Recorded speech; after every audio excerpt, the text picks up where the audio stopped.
Senegal, Macky Sall plunges Senegal into the unknown. Yesterday, Thursday, Senegal entered an era of great uncertainty with the eruption of widespread political violence in Dakar and Ziguinchor, in the north of the country, following the conviction of Ousmane Sonko, the main opponent to President Macky Sall, to 2 years in prison. A political conspiracy to remove him from the February 2024 presidential, according to his supporters. The surprise did not come from the conviction of Ousmane Sonko to firm prison but from the criminality held by the judges. While being prosecuted for 2 years for the alleged rape of Adji Sarr, an employee of a massage parlour in Dakar, the president of the Senegal African Patriots Party for Work, Ethics and Fraternity, PASTEF, was ultimately sentenced to 2 years in prison for corruption of the youth. In Senegalese criminal law, President Macky Sall's main opponent, his main challenger for the 2024 presidential, is thus found guilty of consensual sexual relations with a girl who was underage at the time of the incident. Indeed, Adji Sarr was 20, a year younger than 21,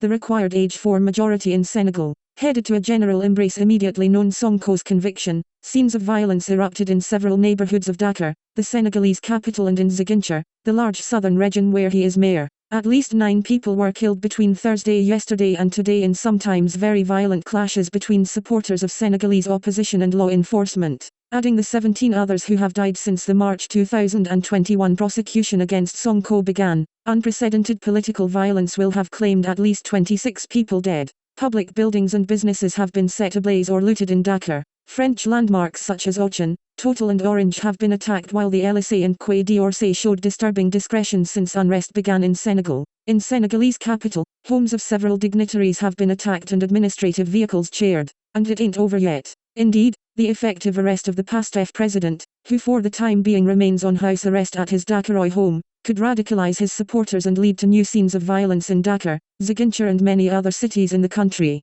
Sonko can be arrested at any time. When there is a criminal conviction, in a rule of law, the criminal conviction must be executed, hammered Senegalese Justice Minister Ismaïla Madior Fall. Caught off guard by this eruption of violence by the youth, President Macky Sall's power has restricted access to social networks, prompting the condemnation of Amnesty International and the lifting of shields among Senegalese civil society organizations. On the other hand, the power has posed many obstacles to the performance of Senegalese and foreign journalists who try to cover up on the ground. From the imprisonment last January of the journalist Pope Al Niang, director of the newspaper Matin de Dakar, for dissemination of military documents, to the suspension in March 2023 of the private television signal Walf TV for irresponsible coverage, and by assaults on the field journalists by law enforcement. Unprecedented assaults on press freedom are evidence of Macky's firm will to come through force. Pass it on in force. But at the heart of Macky Sall's 2024 presidential strategy, who still hasn't said he's a candidate, is the judicial neutralization of his most iconic opponents.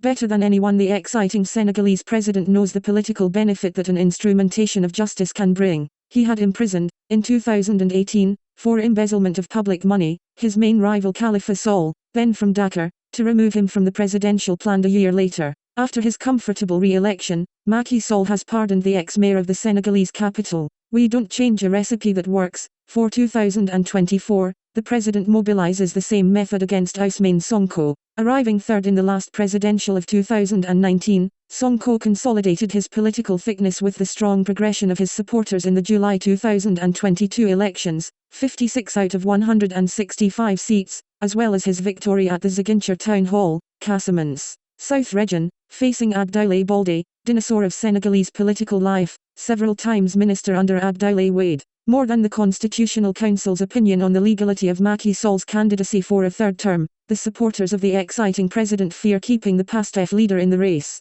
So 2 court files were conveniently put together to have his skin behind a simple defamation case against Mr. Sonko to maim Mbe Niang. A real strategy to obstruct Sonko's candidacy has emerged. Contrary to the opinion of the prosecutor of the Dakar court, who had demanded 2 years in prison, including 1 year, the judge sentenced the opponent to 2 months in prison with suspended sentence and a fine of FCFA €200,300,000. The sentence, which leaves Sonko still eligible, provoked fierce anger and fickle fighting within the ranks of power, which instructed the prosecutor to appeal the verdict in support of a first appeal already formed by Minister Mbe Niang, a loyalist of Macky Sall. In a desire to end this as soon as possible, the General Prosecutor's Office of the Dakar Court of Appeal did not even wait, on the 29th of April, 2023, for the end of the period given to the parties, including Sonko, to speak on the first instance decision. For the lawyers of Sonko, summoned for trial this Monday, the 17th of April, that is 12 days before the end of the legal time granted to the parties to appeal or not,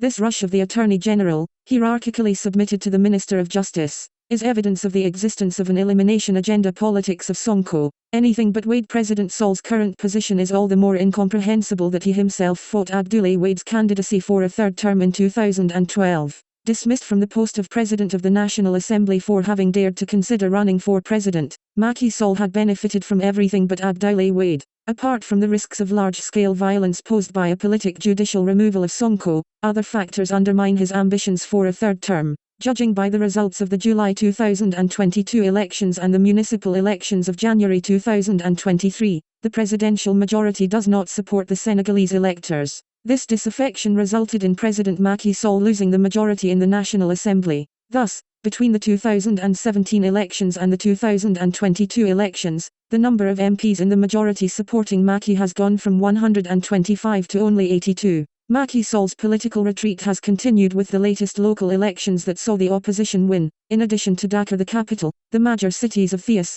Diourbel, Mbacké and Ziguinchor. However, it was not the fault to have tried everything to secure a real political clean tool. Under the cover of a series of evaluation tours, Macky travelled the deep country promising road and airport infrastructures, schools and markets, elsewhere jobs for the youth and women. Unseen since independence, Macky Sall had announced a monthly remuneration for all traditional chiefs of Senegal. Obviously all this lavishness will not have been enough to embark on the adventure of a third term. These alerts are not enough for President Sall to heed lawyers' warnings about the fragility of his candidacy for a third term and advice from outside friends encouraging him to retire with dignity. So Macky Sall wants to try the uncertain third term bet. Nicolas Beau.